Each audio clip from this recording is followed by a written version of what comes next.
Don't join the army of viral content failures. The essence of viral marketing is content. In other words, you have to get viral content so you can pull a lot of traffic from many different places on the internet and convert that traffic into cash. So far, so good, right? Well, the problem is, it's too easy to fail creating viral content. It really is. Too many marketers have a mindset that if they build it, they will come. I'm sorry, but publishing hot, awesome, and creative content on your blog is not going to cut it. Publishing great content is not enough to make it go viral. It's very expensive to create original content. You probably already know that firsthand. Maybe you tried hiring somebody to write this content for you. Maybe you tried writing it yourself.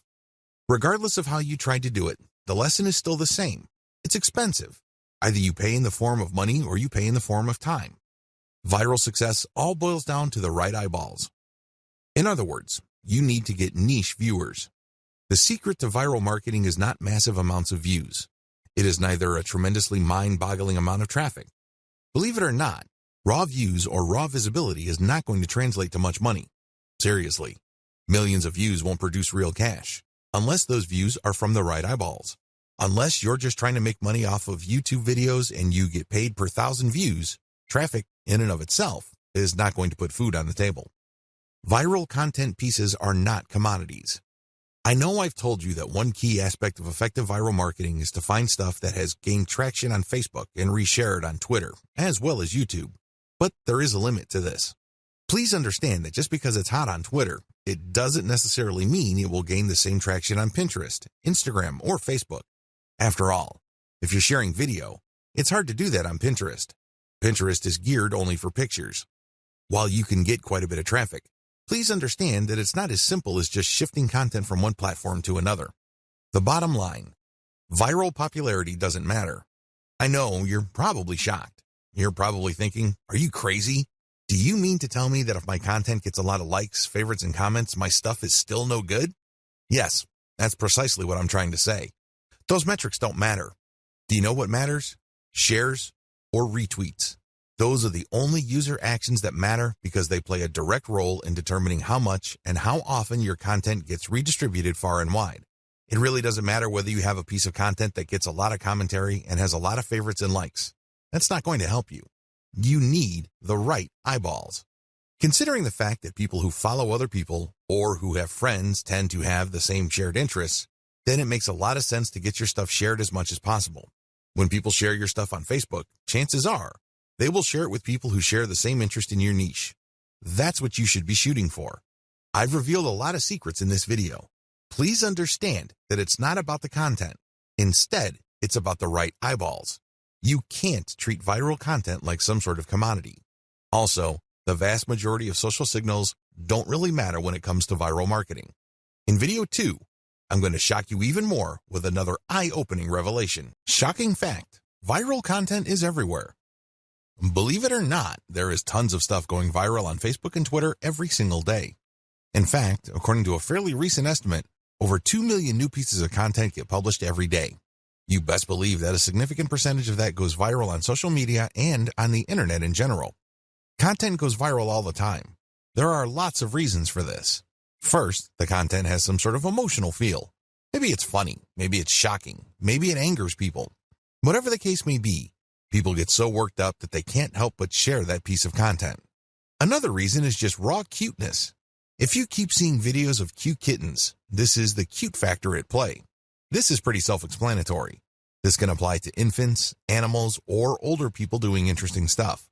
As long as something or someone is doing something cute, you can bet there's a high chance that piece of content will get shared a lot. Another common reason for virality is shock factor. People are just shocked or stunned by what's going on in the video. Maybe it involves some sort of crime. Maybe it involves something scandalous, disgraceful, or shameful. People like to see something new. People like to get thrown off from time to time. It's kind of like explaining the appeal of a train wreck. You know you shouldn't watch those, but people do it anyway. Another reason why content goes viral is the raw shock factor of newness. For example, if there is some sort of scientific discovery that really blows people's minds, don't be surprised if it goes viral. Finally, content can go viral if it tells you something that you don't already know. Maybe you already know the content, but it resends the content in a very interesting and engaging way. This type of content is like some sort of brain candy. These are the types of content that go viral every single day. There's really no specific niche preference. You can be watching a viral video on an otherwise boring subject like furniture, but there's something about the video that just catches your attention. You can't help but share it with your friends. Psychological basis of content virality. Let's get one thing clear. When you're sharing stuff with your personal network, you're putting yourself out there. You're stepping out on a limb. It can blow up in your face. If you share content that a lot of people find objectionable, you may lose credibility. Still, people share content on their Facebook timelines and Twitter feeds all the time. Why do they do it? What do they get out of it? What are the psychological factors at play? Well, first of all, people like to share content because they want to be perceived as hip. They want to be seen as cool or as people who know what's up with the internet. They want to be the first to share something interesting that is quickly becoming viral on the internet. There's a tremendous emotional reward associated with being the first to share interesting material. Another reason is just to simply enjoy and exercise one's personal influence. I don't know about you, but it makes me feel really good when I share something that I'm interested in or am passionate about, and my friends share and reshare that stuff.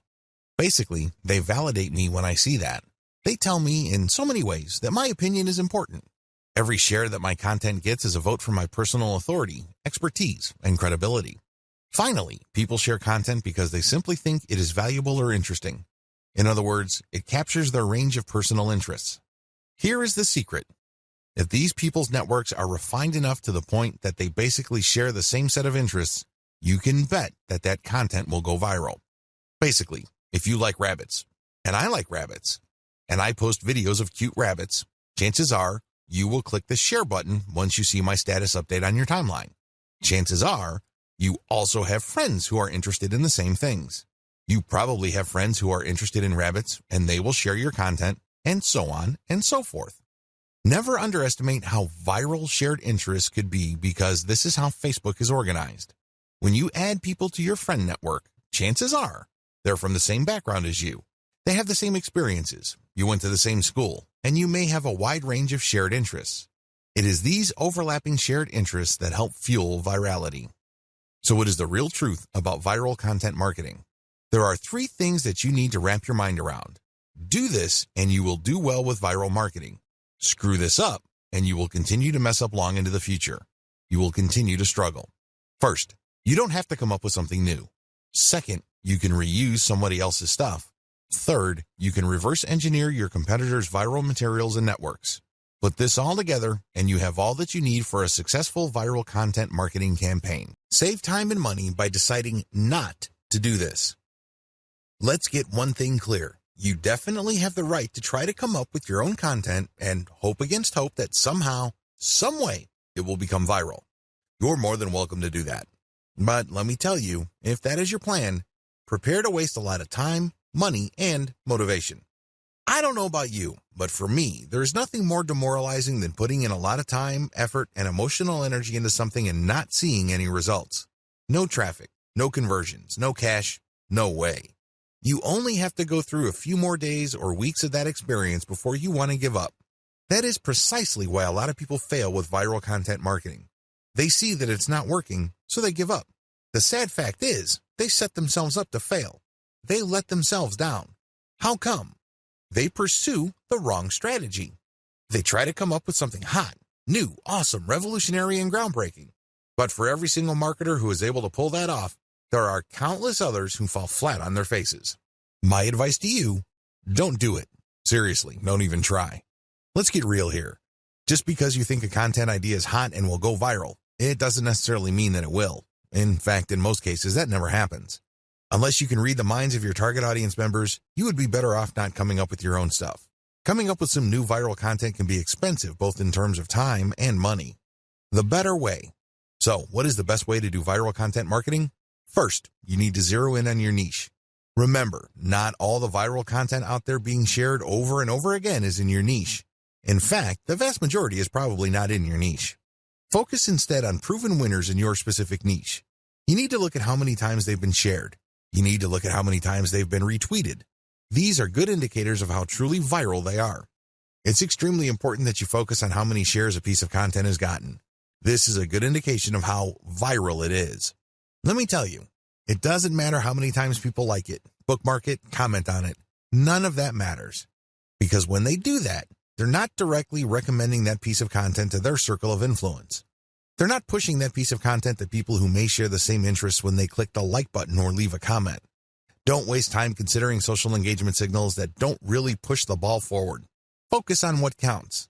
Focus on how many times a piece of content has been shared or retweeted. Once you have found this material and you made sure that it truly is related to your niche, add a call to action to filter the eyeballs of niche audience members. This is a crucial part of the process. If you were just going to poach niche content that has already gone viral, you're not really adding much value. You're also setting up false hopes for yourself. How come? Well, chances are the vast majority of people sharing that cute video that you found and reshared are not in your target niche. You have to call people to action to a link paired with a viral video or viral picture that filters your niche audience members. For example, if you are passing along a video of a cat giving its owner a high five, you can put a call to action saying, "For amazing cat training tips, visit this site." Now, please understand that the vast majority of people sharing that cute and funny video of a cat giving high fives or fist bumps probably don't even have cats. They just think that the video is funny. They just think that it's cute and awesome. They believe it puts a smile on people's faces. But let me tell you, most of those people are probably not in your target market. The good news is, by putting a call to action with the content that you are resharing, some people who are members of your niche audience will click through. You have pre-qualified them. This is how you piggyback on tried and proven viral content that is either directly or somewhat related to your target niche. The two-step trick to effective viral marketing. I know that I have mentioned this in passing in the previous video, but to drive home the point, I'm going to fully define the key steps you need to take to conduct truly effective viral marketing campaigns. These viral marketing campaigns will work not just on your social media accounts, but also on your blog, your forum postings, and the other online marketing efforts you take. Step number 1, find what's hot. The first thing that you need to do is find what's hot on the internet. There are tons of pictures, links, picture quotes, and videos going viral all the time. People can't help but share this material. Find hot stuff. Now, after you have found this material, make sure that you filter them based on how near or how closely related they are to your target niche. For example, if you are promoting a plumbing service company in Central Florida, you can share all the funny dogs riding scooters videos you want. You might even get a lot of traffic to your page. But guess what? You probably are not going to book too many new appointments for your client using these videos. You can get a lot of eyeballs, but they are the wrong ones. Why? The videos that you reshared and marketed are not near enough or closely related enough to your target niche. Niches are people who share certain problems. These are people who are just looking for certain common solutions. Always keep that in mind.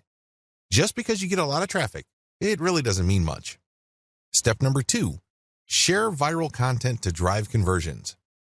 It's really important to understand why you are doing viral marketing in the first place. This is where a lot of people trip up. They really do. Why? They focus on raw numbers. They focus on getting as many clicks to their target site as possible. Now, don't get me wrong, traffic is good, but it has to be the right kind of traffic. If I had to choose between 1 million random visitors or 1,000 highly targeted visitors, I would take the latter all day, every day. What's the point of getting 1 million visitors when only 1 in a million actually converts into a paying customer? Compare that with getting 1,000 qualified visitors and seeing 200, 300, or even 500 of them turning into actual paying customers. This is not rocket science. It should be quite obvious. So understand how this works and understand what your focus should be on. It isn't about traffic. It's something more. It's all about driving conversions. You need to get the right people to the right webpage so they can do something that puts more dollars in your bank account. That's the bottom line. That should be your goal. This is why it's really important to share viral content to drive conversions. You're not driving traffic. You're not trying to maximize visibility. You're trying to drive conversions. How do you do this? Share the material on your blog. Reshare your blog's link on social media. Use these to pull traffic to your blog. You then convert this traffic into potential sales by getting these visitors to sign up for your newsletter. This is how you play the game to win. You convert these visitors through an internal blog page. When they click on a link and they end up on an engaging page of content, they may like your content so much that they click on a link to get notified of your updates. That's how you hook them. Or You give them a freebie like some sort of consumer guide. For example, if your blog sells immigration legal services, you may want to give away a free booklet that clues people in on how to qualify to get to the United States on a tourist visa with minimal hassles. Whatever you do, get people to sign up for your mailing list because after they've signed up, you can send them updates which can either upsell them to affiliate products or get them to buy your own products. The possibilities are limitless. It is your email list that actually does the hard work of converting these people. They might not read one update, but if they check out an update and they like a link, you can turn that traffic into a potential sale. That's how powerful a mailing list is. Your whole viral marketing campaign should be focused on driving conversions to your newsletter. The more people you have on your newsletter and the higher the quality of your updates, the more money you stand to make later on. How do you find hot content? Now that you have a clear idea of the two-step trick to effective viral marketing, how do you pull off step number 1? Well, there are 2 ways to do it. You can take the hard way or you can take the shortcut. Just so you have a clear understanding of the manual filtering process involved, I'm going to describe these 2 options in detail. First, you can try to do things manually. You can get highly targeted content through this labor-intensive method. The first thing that you need to do is go to the Google Keyword Planner tool.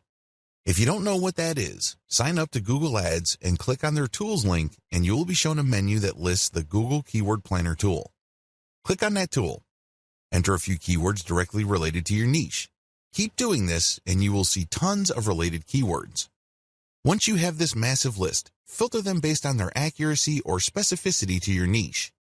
Once you have cleaned up your keyword list, use these on Facebook or Twitter to search for social media accounts that target these keywords. Of course, you're going to only consider social media accounts of people, organizations, or businesses who are truly in your niche. You can tell by the way they describe themselves whether they are in your target niche. Keep filtering these accounts. At the end of this long process, you should have a nice, clean list of social media accounts of your niche-specific competitors. These accounts can be on Pinterest, Instagram, Twitter, Facebook, YouTube, you name it. The longer your list, the better. Find and poach your competitors' or niche fans' viral content. Please note that when you actually click through the social media accounts of people and organizations in your niche, you will quickly discover that there really are 2 types of accounts, competitors and fans. I'm not even going to describe competitors because this is self-explanatory. Fan accounts are non-commercial accounts started by people who are just emotionally invested in your niche. For example, if you are promoting dog training online courses, you might be able to retrieve a large list of puppy training social media accounts. When you look at their content, it's obvious that they're not really doing this for money. They're just sharing their interests or enthusiasm. These are fan accounts. You need to gather a big list of these as well. Once you have gotten a massive list of niche-specific social media accounts, go through all their content. Take a look at how many times their content has been reshared or retweeted. Pay attention to pictures, videos, interesting links, picture quotes, or any other type of media. As you can probably tell, this process is not easy. You have to know what you're doing. You have to know what to look for. You also have to have a lot of time. Doing things by hand can burn up a lot of time. The shortcut, buzzsumo.com. If you don't have the time or patience to find all of your niche competitors and niche fans' social media accounts and poach their content, use BuzzSumo. This online tool will scour the major social media platforms for content that is directly related to your niche keywords. Make sure that you save the niche keywords that you got from the Google Keyword Planner tool and use them at BuzzSumo. You will see a lot of content that has been filtered already based on certain social signals like retweets or shares.